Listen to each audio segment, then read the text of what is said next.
বিসমিল্লাহির রহমানির রহিম। উপস্থিত সাংবাদিক ভাইয়েরা এবং উপস্থিত আমার দলীয় নেতৃবৃন্দ, আসসালামু আলাইকুম। আজকে আমার এখানে উপস্থিত হওয়ার কারণ নিশ্চয়ই আপনারা বুঝতে পারছেন। দেশে একটি নির্বাচন হয়ে গিয়েছে, যেটি সারা বিশ্বে, দেশের ভিতরে এবং সারা বিশ্বে প্রহসনের নির্বাচনের হিসাবে সবাই দেখছে। সেই নির্বাচনে কি হয়েছে দেশে, কম বেশি সকল কিছু আপনারা এরই মধ্যে জানতে পেরেছেন।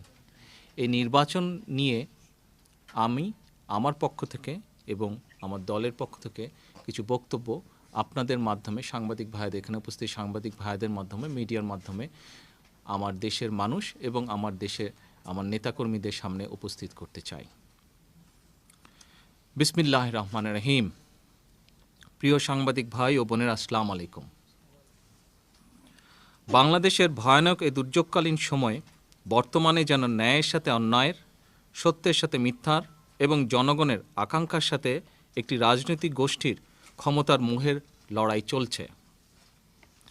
বিএনপি নেতৃত্বাধীন 18 দলীয় জোটের আহ্বানে সাড়া দিয়ে প্রহসনের নির্বাচনকে প্রতিরোধ, প্রতিহত ও বর্জন করায় গণতন্ত্রকামী সমগ্র দেশবাসী এবং 18 দলীয় ঐক্যজোটের তৃণমূল সহ সকল স্তরের নেতাকর্মীদেরকে জানাই আন্তরিক ধন্যবাদ এবং অভিনন্দন।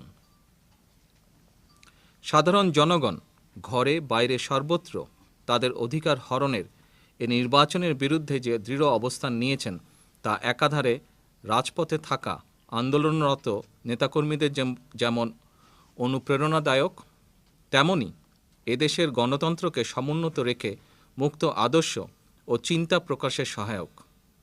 ব্যক্তিগত ও দলীয় স্বার্থের ঊর্ধ্বে উঠে দেশ ও দেশের মানুষের জন্য আমাদের এই ঐক্যবদ্ধ আন্দোলনের সাফল্য ইনশাল্লাহ অনিবার্য। প্রহসনের এই নির্বাচনকে কার্যত রুখে দেওয়ার মাধ্যমে দেশবাসী একটি লক্ষ্য অর্জন করল মাত্র। এটি চূড়ান্ত সাফল্য নয়, বরং চলমান স্বৈরাচারী বিরোধী আন্দোলনের প্রক্রিয়ার একটি অবিচ্ছেদ্য অংশ এটি। আমাদের সবার মূল লক্ষ্য নিরপেক্ষ তত্ত্বাবধায়ক সরকারের দাবি আদায় করে গণতন্ত্রকামী মানুষের চেতনার প্রতিফলন ঘটানো। সেই অভীষ্ট গন্তব্যে না পৌঁছানো পর্যন্ত সর্বাত্মক আন্দোলন অব্যাহত থাকবে। আমাদের মাঝে অনেকেই দিনের পর দিন ধরে সংগ্রাম করেছেন রাজপথে, আর তাদের সাথে রয়েছে সকল শ্রেণী ও পেশার আরও কোটি কোটি মানুষের সমর্থন, প্রেরণা, উচ্ছ্বাস ও দোয়া।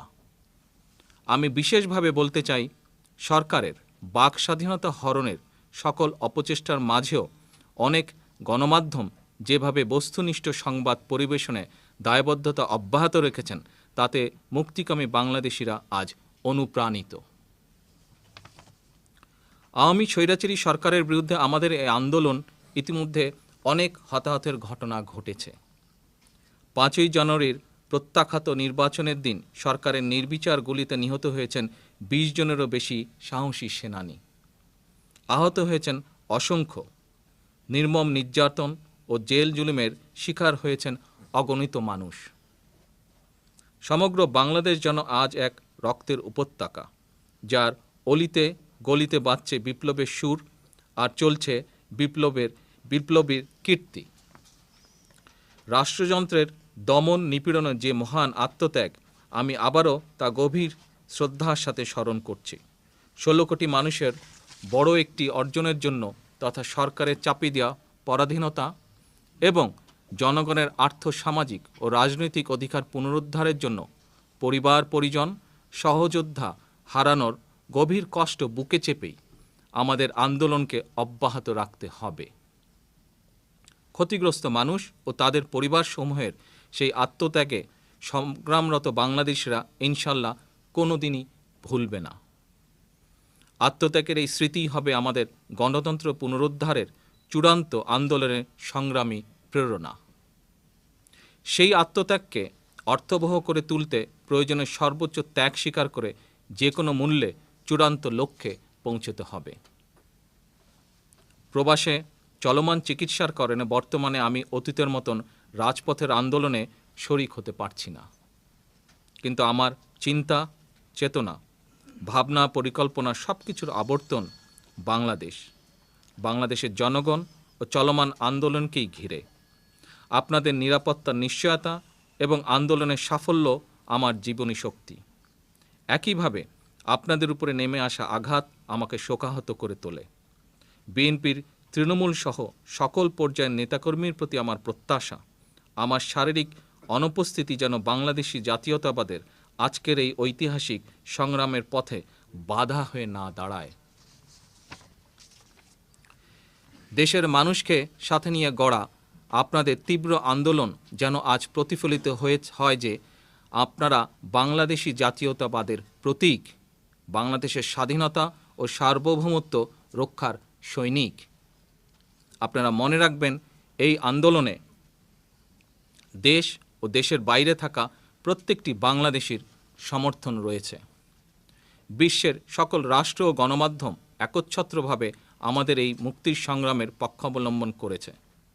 দলের নেতাকর্মীদের উদ্দেশ্যে আমার নির্দেশনা থাকবে, আপনারা নিজ নিজ এলাকায় শত প্রতিকূলতার মাঝে হলেও সংগ্রাম করে গণতান্ত্রিক আন্দোলনকে যে কোনো মূল্যে অব্যাহত রাখবেন।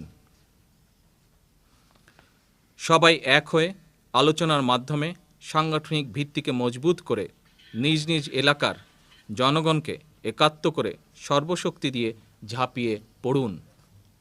আমাদের প্রতিটি অঙ্গ সংগঠন বিভিন্ন পর্যায়ের সকল সদস্য যদি আন্দোলনে আন্তরিকভাবে শরিক হন, ইনশাআল্লাহ পৃথিবীর কোনো শক্তির পক্ষে আমাদেরকে দমিয়ে রাখা সম্ভব হবে না।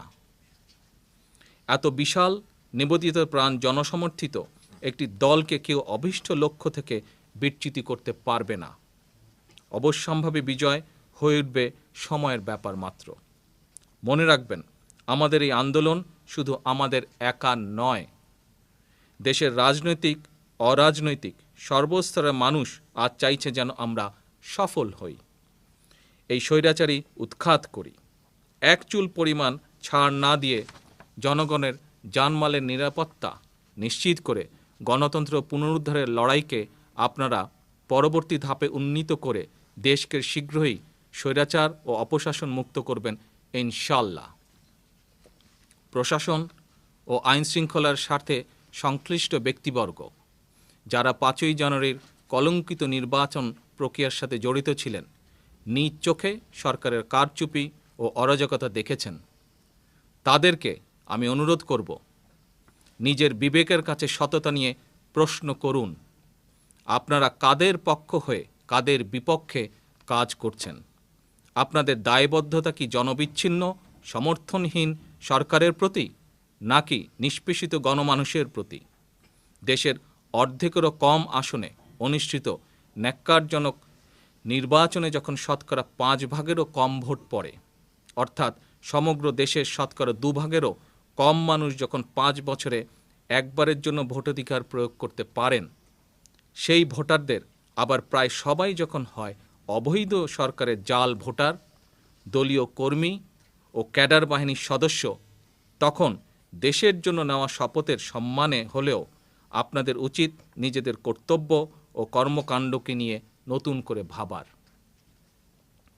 শুধুমাত্র সরকারি দায়িত্ব পালনে অজুহাতে দেশবিরোধী শক্তির হুকুম তামিলের সুযোগ নেই, কারণ আজ সরকার পক্ষ বলে কিছু নেই।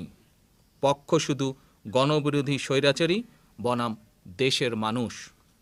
ভেবে দেখুন আপনারা কোন পক্ষে থাকবেন। স্বৈরাচারীদের সূর্য অস্তগামী দেখেও যদি মানুষের পক্ষে থাকার সঠিক সিদ্ধান্ত নিতে না পারেন, তাহলে আপনারা কিন্তু ইতিহাসের পাতায় দায় এড়াতে পারবেন না। আমার উদাত্ত আহ্বান, দেশবাসীর প্রত্যক্ষ ও পরোক্ষ অংশগ্রহণে এগিয়ে চলা এই আন্দোলনে যার যার অবস্থান থেকে সবাই সর্বাত্মক প্রতিরোধ গড়ে তুলুন। দেশের প্রতিটি ইঞ্চি মাটিকে, প্রতিটি বাড়িকে গণতন্ত্র প্রতিষ্ঠার সংগ্রামের কেন্দ্রবিন্দুতে পরিণত করুন। ৭১ আমরা এভাবেই দেশকে হানাদার মুক্ত করেছিলাম। সেই সংগ্রাম ছিল স্বাধীনতা অর্জনের, আর আজকের এই সংগ্রাম সার্বভৌমত্ব রক্ষার। সেই সংগ্রাম ছিল দেশকে হানাদার মুক্ত করার, আর আজকের এই সংগ্রাম দেশে গণতন্ত্র পুনঃপ্রতিষ্ঠার। এ দেশটা আমাদের সবার, তাই একে সামনের দিকে এগিয়ে নিয়ে যেতে আমাদের সবার সর্বাত্মক ভূমিকা রাখতে হবে। তা আমরা সরাসরি রাজনীতিতে সম্পৃক্ত থাকি আর নাই বা থাকি। গণতন্ত্র রক্ষার্থে গণমানুষ দ্বারা পরিচালিত আমাদের গণমুখী আন্দোলনে শরিক প্রত্যেককে আবারও ধন্যবাদ। বিজয় আমাদের হবেই ইনশাআল্লাহ। বাংলাদেশ জিন্দাবাদ, বাংলাদেশ জাতীয়তাবাদী দল জিন্দাবাদ। আল্লাহ হাফেজ। প্রশ্নের দুটো ভাগ ছিল, এক দেশে যাব কিনা। আমার বক্তব্যে আমি বলেছি যে আমার চিকিৎসা যেই কারণে আমি এই দেশে এসেছিলাম সেটি এখনও সম্পূর্ণ হয়নি।